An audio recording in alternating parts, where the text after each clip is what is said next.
Welcome to uptake jobs. My name is Srikanth Reddy, Indian history faculty. Right, హర్షవర్ధనుడు అందాం. మనకు ఉత్తర భారతదేశాన్ని పాలించిన చిట్ట చివరి హిందూ రాజుగా పరిగణించబడ్డాడు హర్షవర్ధనుడు.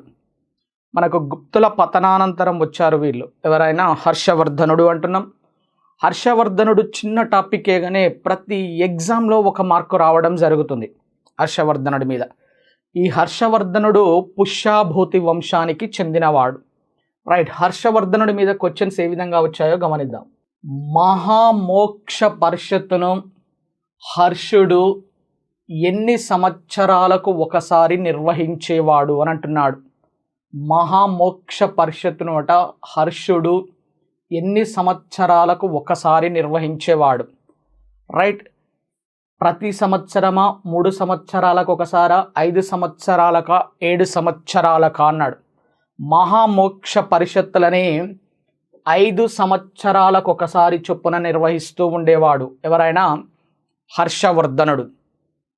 ఈ మహామోక్ష పరిషత్తులని కనోజ్ మరియు ప్రయాగల వద్ద నిర్వహించడం జరిగింది.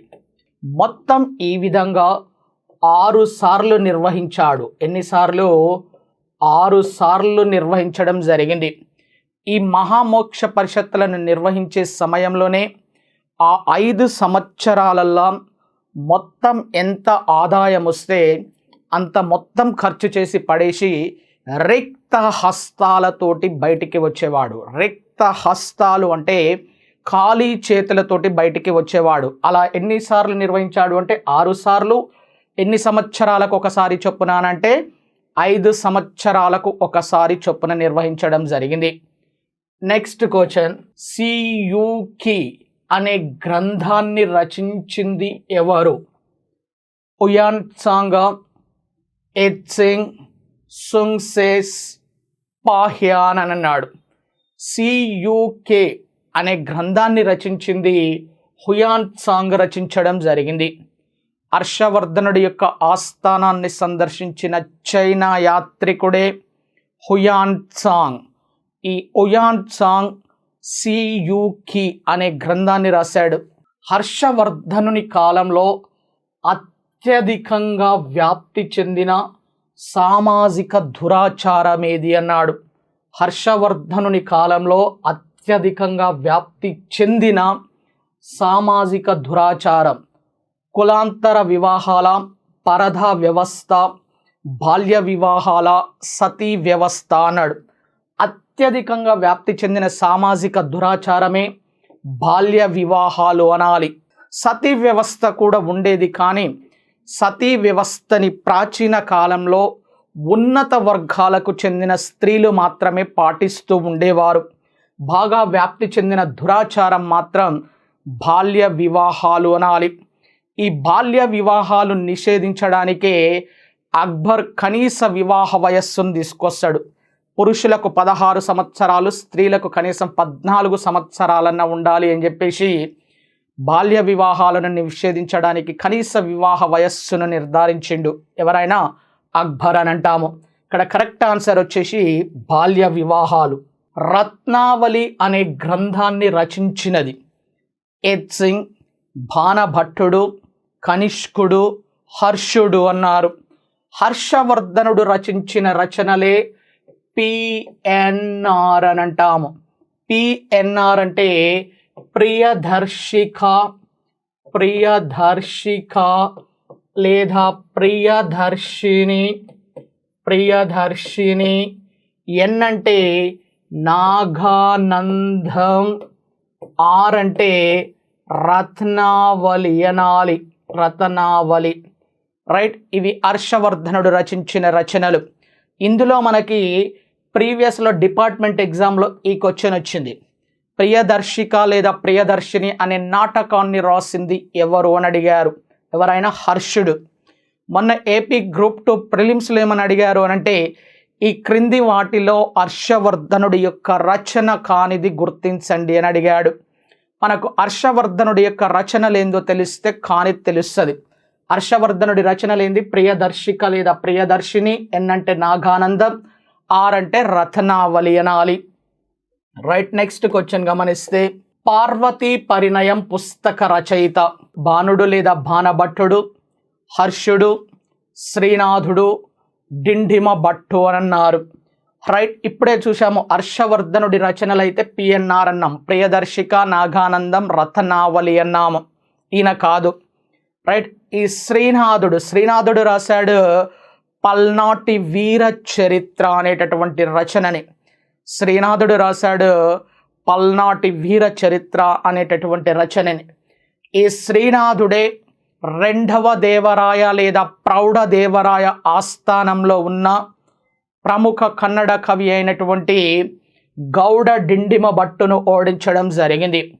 ఓడించడంతో గౌడ డిండిమ భట్టుని ఓడించాడు అని అంటున్నాం శ్రీనాథుడు. ఓడించడంతో రెండవ దేవరాయ లేదా ప్రౌఢదేవరాయ శ్రీనాథుడికే కవి సార్వభౌమ అనే బిరుదుని ఇచ్చాడు. ఈ బిరుదు కవి సార్వభౌమ. అంటే ఈయనది కూడా ఈ రచన కాదు, పార్వతీ పరిణయం కాదు. అంటే పార్వతీ పరిణయం ఎవరి రచనగా? భానుడు లేదా బాణభట్టుడి రచన. హర్షవర్ధనుడి ఆస్థానంలో ప్రసిద్ధి చెందిన కవులు ముగ్గురు ఉన్నారు. ఒక ఆయన భానుడు లేదా బాణభట్టుడు, భర్తృహరి అండ్ మయూరుడు అని అంటాము. ఈ భానుడు లేదా బాణభట్టుడు రాశాడు హర్షచరిత, కాదంబరి అండ్ పార్వతీ పరిణయం అనే గ్రంథాలను రాశాడు. ఇక్కడ మనకు అడిగిన క్వశ్చన్ పార్వతీ పరిణయం పుస్తక రచయిత ఎవరు అని అంటే భానుడు లేదా బాణభట్టుడు. Correct answer. Right, next question గమనిస్తే హుయాన్ చాంగ్ ఎవరి పరిపాలనా కాలంలో భారతదేశాన్ని సందర్శించాడు అని అన్నాడు. ఇక్కడ హుయాన్ చాంగ్ అంట ఎవరి పరిపాలనా కాలంలో భారతదేశాన్ని సందర్శించాడు అని చెప్పేసి అడగడం జరిగింది. రెండవ చంద్రగుప్తుడా, ప్రభాకరవర్ధనుడా, హర్షవర్ధనుడా, సముద్రగుప్తుడా అన్నారు. రైట్, హర్షవర్ధనుడి కాలంలో హుయాన్ చాంగ్ భారతదేశాన్ని సందర్శించాడు. రైట్, ఈ హుయాన్ చాంగ్ ముగ్గురి యొక్క ఆస్థానాన్ని సందర్శించడం జరిగింది. ముగ్గురి ఆస్థానాన్ని సందర్శించాడు. ఎవరంటున్నాం? ఆయన హుయాన్ చాంగ్. ఎవరు ఆ ముగ్గురు అని అంటే రైట్, హర్షవర్ధనుడు, రెండవ పులకేశి అండ్ ఒకటవ నరసింహవర్మ. హుయాన్ చాంగ్ అట ఎవరి ఆస్థానాన్ని? హర్షవర్ధనుడు, బాదామి చాళుక్యులలో అతి గొప్ప రాజు అయిన రెండవ పులకేశి, పల్లవులలో అతి గొప్ప రాజు అయిన ఒకటవ నరసింహవర్మ ఆస్థానాన్ని సందర్శించాడు. అంటే దాని మీనింగ్ ఏంటంటే ఈ నలుగురు సమకాలీకులు అని అర్థం. ఈ నలుగురు ఏ నలుగురు? హర్షవర్ధనుడు, హుయాన్ చాంగ్, రెండవ పులకేశి అండ్ ఒకటవ నరసింహవర్మ అని చెప్పాలి. రైట్, నెక్స్ట్ క్వశ్చన్ గమనిస్తే ఐహోల్ శాసనం ఎవరి గొప్పతనం గురించి తెలుపుతుంది? ఐహోల్ శాసనాన్ని వేయించింది ఎవరు అంటే రవి కీర్తి వేయించాడు ఐహోల్ శాసనాన్ని. ఆ క్వశ్చన్ కూడా అడిగారమ్మా. ఐహోల్ శాసనం ఎవరు వేయించారు అంటే రవి కీర్తి వేయించిన ఐహోల్ శాసనంలో ఎవరి గొప్పతనం గురించి ప్రస్తావించబడింది అన్నాడు. రెండవ పులకేశ, కుబ్జ విష్ణువర్ధనుడా, కుమారగుప్తుడా, జయసింహ వల్లభుడా అని అంటే రెండవ పులకేశి యొక్క గొప్పతనాల గురించి తెలుపుతుంది ఐహోల్ శాసనం. రెండవ పులకేశి యొక్క సైన్యాధిపతే రవి కీర్తి. ఈ క్రింది గ్రంథాలలో హర్షుడు రచించని గ్రంథం ఏది? హర్షుడు రచించని గ్రంథం ఇలాకనే అన్నాము. హర్షవర్ధనుడి రచనలు ఏమన్నాము? ప్రియదర్శిని, నాగానందం, రత్నావళి. హర్షవర్ధనుడి రచన ప్రియదర్శిని రచించాడు, రత్నావళి రచించాడు, నాగానందం రచించాడు. కిరాతార్జునేయం రచించలేదు. కిరాతార్జునేయం రచించింది భారవి యొక్క రచనే కిరాతార్జునీయము అని అంటాము. భారవి రచించిన రచన ఏది అనంటే కిరాతార్జునీయం అనాలి. రెండవ శాక్యముని అని బిరుదు కలిగిన వారు హుయాన్ చాంగ్, మెగస్తనీస, హర్షుడ, పాహ్యానానం. పాహ్యానికి ఏం బిరుదు లేదు, మెగస్తనీస్కి ఏం బిరుదు లేదు. హర్షవర్ధనుడికి ఉన్నాయి బిరుదులు రాజపుత్ర, శిలాదిత్య, ఉత్తర పదస్వామి, సకలోత్తర పదేశ్వరుడు, సకలోత్తర పదేశ్వరుడు, మూడవ అశోకుడు అనే బిరుదులు ఉన్నాయి. ఈయన కూడా కాదు. మరి హుయాన్ సాంగ్ యొక్క బిరుదే యాత్రికులలో యువరాజు, ప్రిన్స్ ఆఫ్ పిలిగ్రిమ్స్ అండ్ రెండవ శాక్యముని అని పిలుస్తాము. ఎవరిని? హుయాన్ సాంగ్ని. ఇక్కడ మనకు అడిగింది రెండవ శాక్యముని అనే బిరుదు ఎవరికి ఉంది అంటే హుయాన్ సాంగ్ అని చెప్పాలి. ఏ చక్రవర్తి హర్షుని యొక్క దక్షిణ వైపు పురోగమనమును నర్మదా నది వద్ద నిలువరించాడు? మొదటి పులకేశ, రెండవ పులకేశ, మొదటి విక్రమాదిత్య, రెండవ విక్రమాదిత్య అని అడిగాడు. రైట్. ఎప్పుడు హర్షవర్ధనుడికి అండ్ రెండవ పులకేశికి మధ్య నర్మదా నది యుద్ధం గురించి లేదా నర్మదా నది సరిహద్దు ప్రాంతాల గురించి గొడవలు జరుగుతూ ఉండేవి. రైట్. నర్మదా యుద్ధము అని అంటాము దాన్ని. పురోగమను నర్మదా నది వద్ద నిల్వరించిన వాడు ఎవరు అనంటే రెండవ పులకేశి. రెండవ పులకేశే హర్షవర్ధనుని నర్మదా నది ఒడ్డున ఓడించి పరమేశ్వర అనే బిరుదుని కూడా పొందాడు. ఏమనే బిరుదు? పరమేశ్వర అనే బిరుదుని కూడా పొందాడు. రెండవ Pulakeshi is the right answer. హర్షుడిని ఓడించి పరమేశ్వర్ అనే బిరుదుని స్వీకరించిన వారు ఎవరు అన్నారు?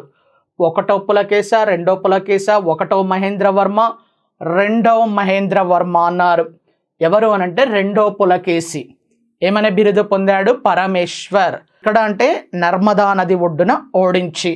శిలాదిత్యుడు అన్న బిరుదు కలవాడు అశోకుడు, బింబిసారుడు, సముద్రగుప్తుడు, హర్షవర్ధనుడు అన్నాము. అశోకుడికైతే ఏమని బిరుదులు ఉన్నాయన్నాం? దేవానాం పియదస్సి, నెక్స్ట్ చండ అశోకుడు, కామ అశోకుడు అన్నాము. ఈయన కాదు.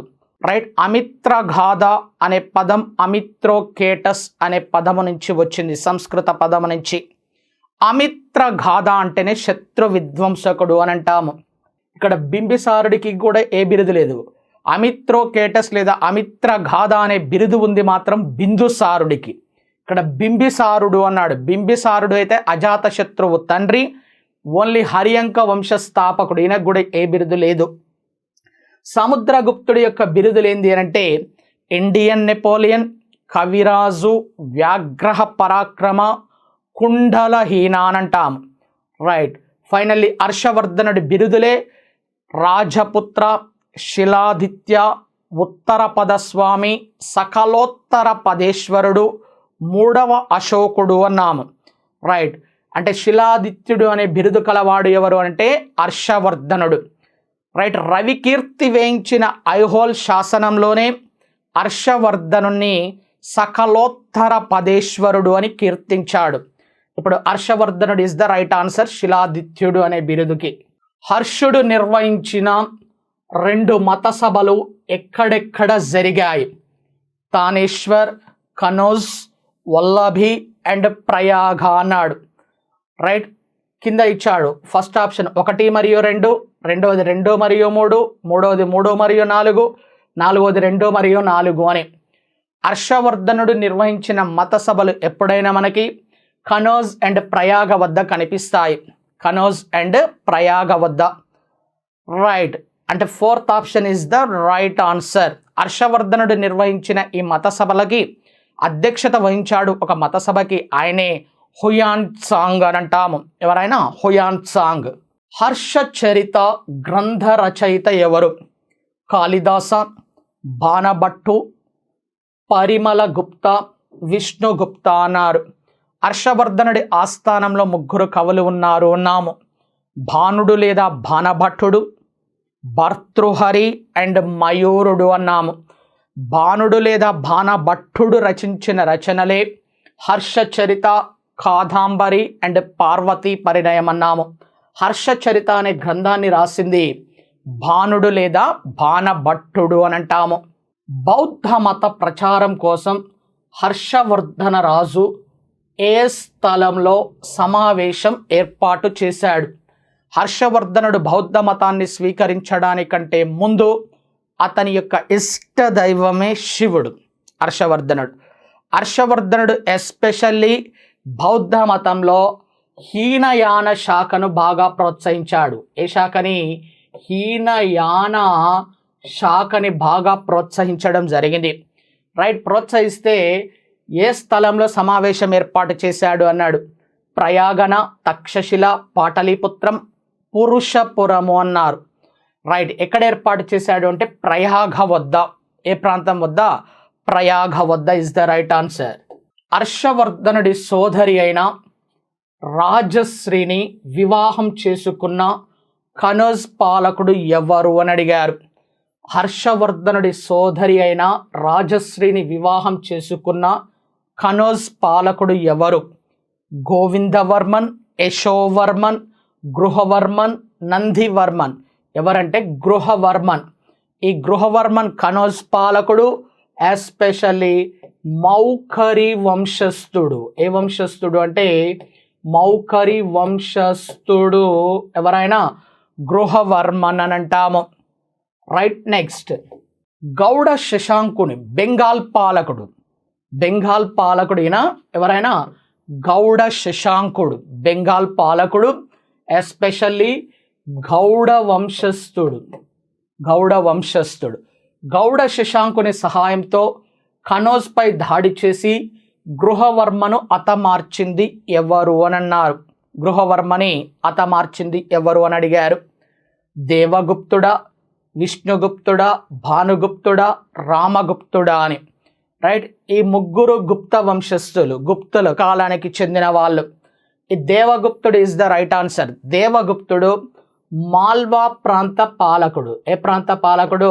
మాల్వా ప్రాంత పాలకుడు. ఇంకా జౌలిఖారా వంశస్థుడు. జౌలిఖారా వంశస్థుడు. గౌడ శశాంకుని సహాయంతో కనౌజ్పై దాడి చేసి గృహవర్మను హతమార్చింది ఎవరు అనంటే దేవగుప్తుడు అనాలి. ఏ గుప్తుడు? దేవగుప్తుడు. ఎప్పుడైతే గృహవర్మ మరణించాడో గృహవర్మ యొక్క భార్య అయినటువంటి రాజశ్రీ మధ్య భారతదేశపు అడవులకు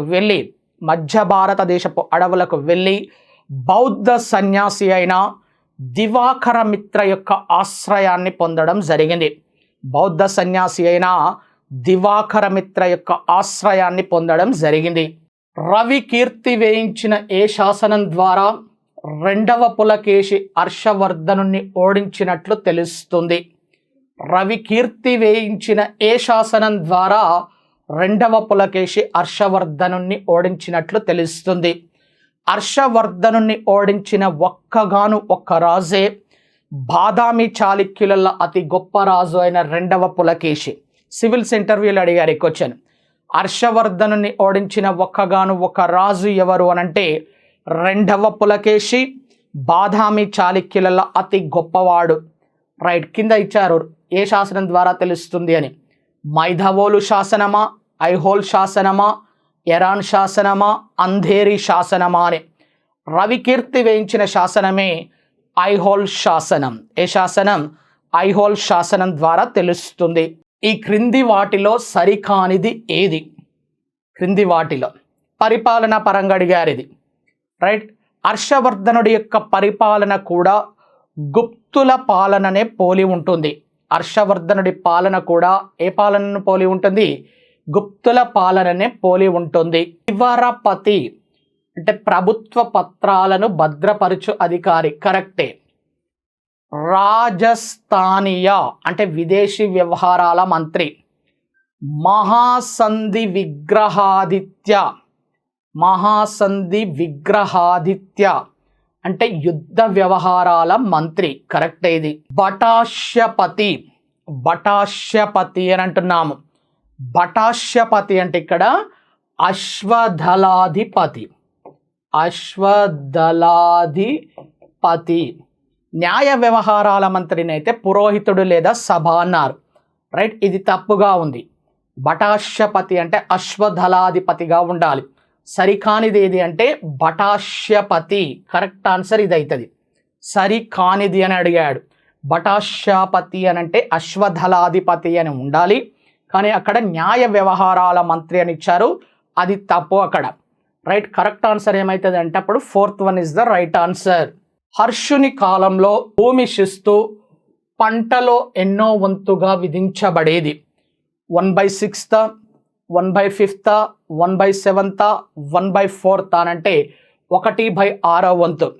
హర్షుని కాలంలో భూమి శిస్తు ఎన్నో వంతు? 1/6. అదే హర్షవర్ధనుడు విద్యా వ్యాప్తికి కృషి చేస్తూ ఎన్నో వంతు ఖర్చు చేసేవాడు అంటే 1/4 వంతు లేదా 25% తన సంపాదనలో విద్య కొరకే ఖర్చు చేసిన వాడు హర్షవర్ధనుడు. ఇక్కడ క్వశ్చన్ మారిస్తే మీరు గమనించాలి, హర్షుని కాలంలో విద్య కొరకు ఎన్నో వంతు ఖర్చు చేయడం జరిగింది అన్నప్పుడు 1/4 అనాలి.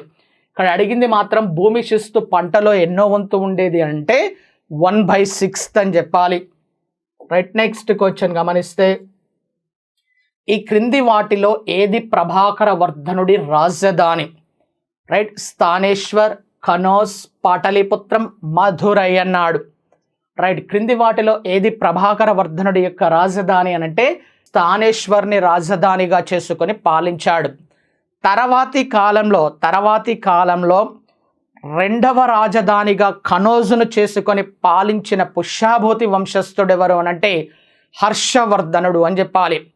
రెండవ రాజధానిగా కనౌజును చేసుకొని పాలించిన వాడు అన్నప్పుడే హర్షవర్ధనుని చెప్పాలి.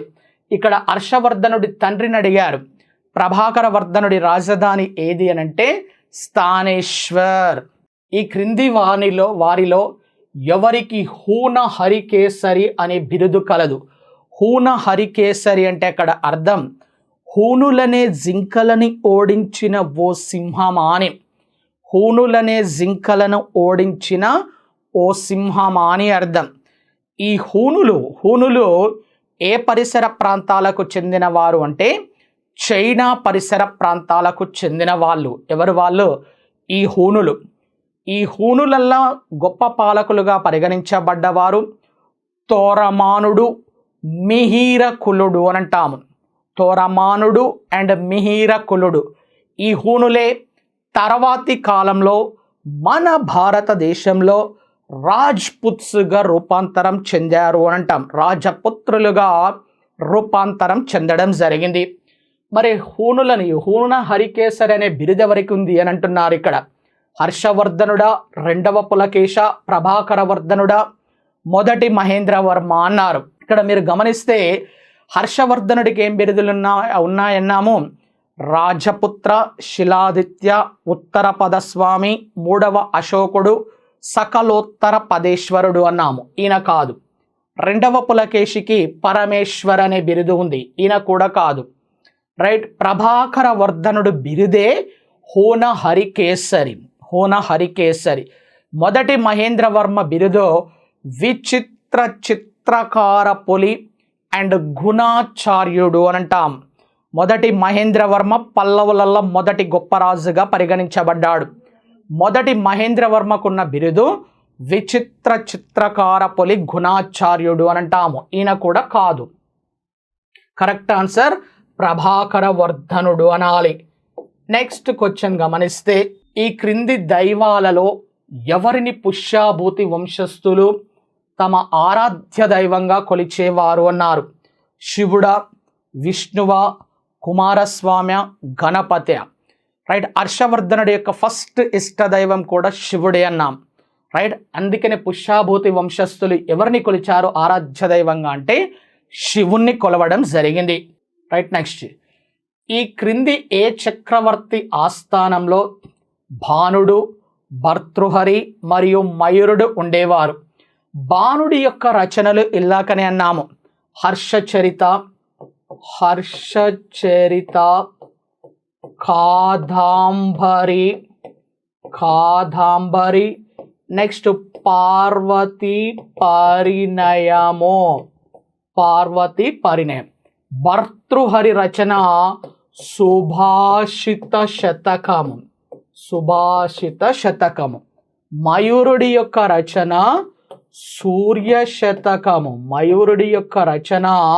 సూర్య శతకము.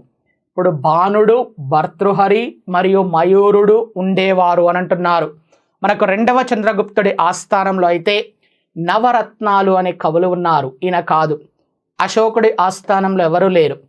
ఫైనల్గా హర్షవర్ధనుడి ఆస్థానంలో ఉన్నటువంటి కవులు వీళ్ళు. హర్షవర్ధనుడు ఇక్కడ పుష్యామిత్రుడు అని అంటున్నాము, పుష్యామిత్రుడు అని అంటున్నాము. పుష్యామిత్రుడి ఆస్థానంలో కూడా ఎవరు లేరు. అదే పుష్యామిత్ర సింగుడు అన్నప్పుడు వేరే వస్తుంది మళ్ళా, రైట్. పతంజలి ఉంటాడు, మహాభాష్యాన్ని రాసిన పతంజలి ఉన్నాడు పుష్యామిత్ర సింగుడి కాలంలో. అయితే హర్షుడి కాలంలో ఉన్న ముగ్గురు కవులు వీళ్ళు. నెక్స్ట్ క్వశ్చన్ గమనిస్తే, ఈ క్రింది వాటిలో హర్షవర్ధనుడి చరిత్రకు ఆధారంగా పనిచేసిన గ్రంథం ఏది అన్నాడు. హర్షవర్ధనుడి చరిత్రకి, రైట్. సుభాషిత శతకం అంటే కాదు, సూర్య శతకం కాదు, కాదాంబరి కాదు, right. The life of the master of law అనే గ్రంథం హర్షుడి యొక్క చరిత్రకు ఆధారంగా పనిచేస్తుంది. మరి the life of the master of law అనే గ్రంథాన్ని రచించిన వ్యక్తే హూలీ. హూలీ హూలీ రచించిన the life of the master of law అనే గ్రంథం హర్షుడి యొక్క చరిత్రకు ఆధారంగా పనిచేస్తున్న గ్రంథం, రైట్. మీకు ప్రత్యేగిత దర్పణ్ అనే మ్యాగజైన్లో ఉంటుంది అది, అండ్ వాళ్ళ యొక్క ఫ్యామిలీ ట్రీ కూడా కనిపిస్తుంది మనకి, రైట్. ఇవి హర్షవర్ధనుడికి సంబంధించిన క్వశ్చన్స్, రైట్. Thank you.